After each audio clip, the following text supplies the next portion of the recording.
Give you guys 9 tips on how you can get whitelisted more easily because oftentimes we spend a lot of time grinding. So um, make sure you do it efficiently, right? Work smarter, not harder. All right, let me float this guy on top.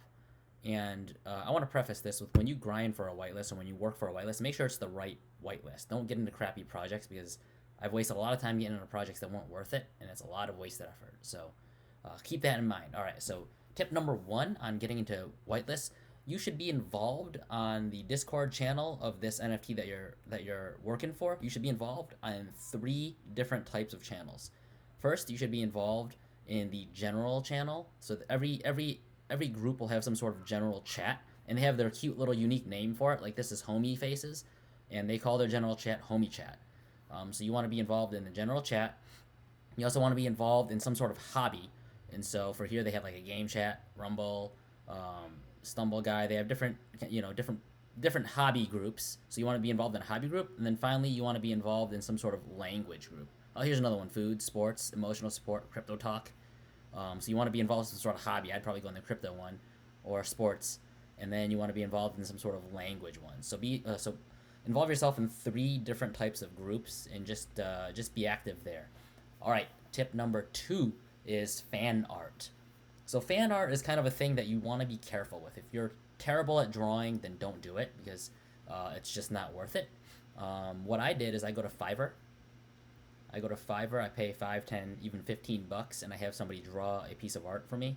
I think this one cost, yeah, this one was expensive, $17, including the tax. And just draw a piece of fan art, um, and yeah, don't try to draw it yourself. If you're not good at it, but there's a couple important considerations to do when you're doing fan art. First, if you do fan art like this, like all I did was take one of the NFT pictures and I asked this person to kind of replicate it in a sketch. If you do that, here's another one that I did. Make sure it stands out. You don't want to just do some sort of run of the mill NFT. So, for example, these, as good as they look, did not get me whitelisted, and the reason why is because they didn't stand out. Right? Everybody else is doing the same thing, and so a lot of times the moderators just kind of scan over this. So don't waste your time, don't waste your efforts, try and do it yourself. Hire someone to do it if you can't draw, but make it stand out. And what I mean by that is, I found out, for example, one of the moderators likes donuts. Donuts is their favorite thing. They have donuts as the emoticons in their name, and so I would have made this person eating a donut. That would have given me a lot better chance of getting the whitelist. So find out what the moderator likes, and then kind of customize your drawing to make it unique to them, and then post that, and your odds of getting whitelisted are much better. And even better than doing fan art is doing a video. Video trumps drawings any day, and so make a video. But the point is, the earlier you do it, the better it is. The smaller the group is, the more you're going to grab the person's attention. But when it's later and the group's bigger, you got to do something that really grabs their attention. Video is better, and oh, the other thing is when you're posting it, tag them.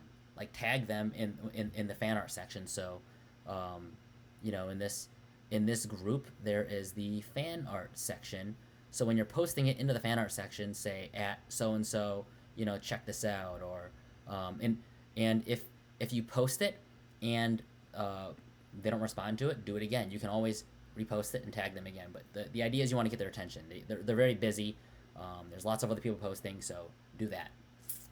Next on the list is join voice chats and speak to them. And when you're in the voice chats, you can kind of make it when you're in these voice chats, don't just directly. I've seen this turn lots of moderators off. Say, hey, are you giving out any more whitelists? How can I get it? If you just ask them directly, sometimes that's a little too forward. Instead of saying, hey, how can I get whitelist, or what can I do to get whitelist, ask them, hey, how can I help the community? How can I support you guys? What do you guys need help with? I love this community. Is there any way I can help improve it? So ask how you can be helpful instead of asking directly, how can I get the whitelist?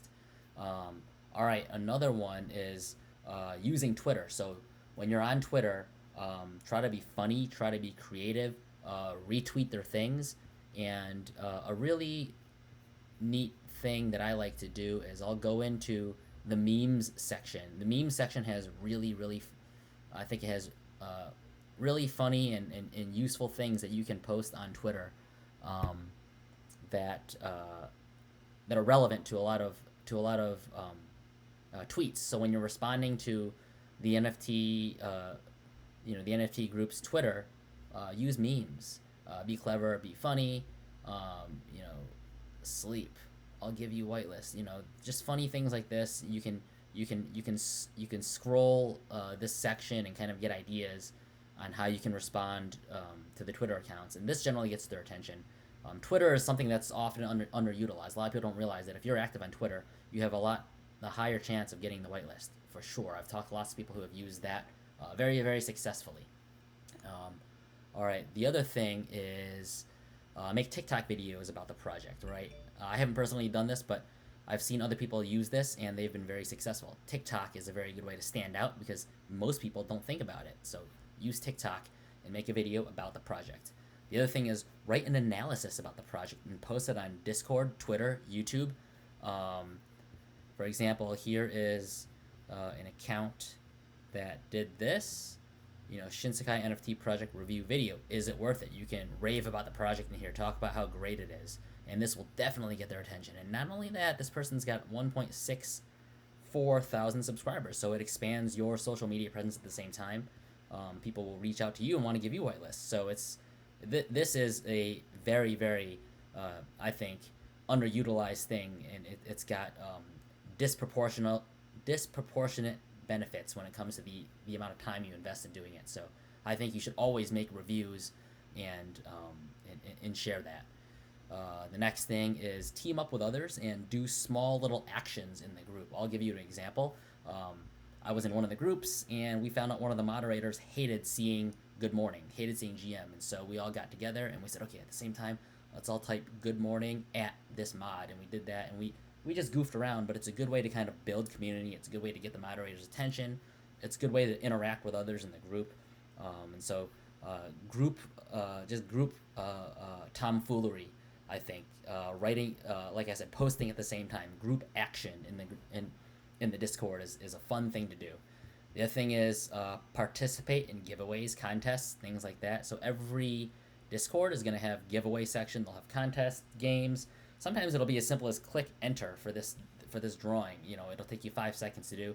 Sometimes it'll be like, retweet something. That's normally what it is. And so it's things that don't take a lot of time and just enter you in the raffle for getting that whitelist. So make sure you don't miss out on those. Sometimes it'll be a gaming contest, and sometimes, like I said, it'll be quizzes, things like that. And then finally, number 9. I guess I haven't been counting the whole way, but this is number 9. Always ask yourself this question: why would anyone want to give me a whitelist, right? So when you're in any action that you take, lots of times people write about what they like. They'll in the Discord they'll write up the movies they like, but do those things advance the project forward? Not really, right? And so most people would you want to think about, how can I help this project out? How can I move forward? How can I help others? I found that people who are very, very helpful in the community tend to always get whitelists. So if you for example, reach out to people. Hey, has anybody seen this project here? I hear it's about to pop off. Or give some alpha about a certain project that you're excited about. Or you found a security update from a MetaMask. Have you heard about this new security update? Just kind of reach out to other people and be helpful to them. And oftentimes you'll find yourself talked about in the community, and you'll get whitelist a lot easier than if you didn't act like that. So I hope these 9 ways helped you gave you some value. I hope it helps you get some easier whitelists in the future. And like I said, make sure you always do some research on the project before grinding for that whitelist spot. You don't want to get involved and waste your time in projects that you don't really like, that are kind of boring and aren't going to be successful in the future. So make sure you do your research before doing the whitelist, and then work smarter, not harder when you're going for these whitelist spots. Hope they help. If you have any questions, let me know. Talk to you guys later.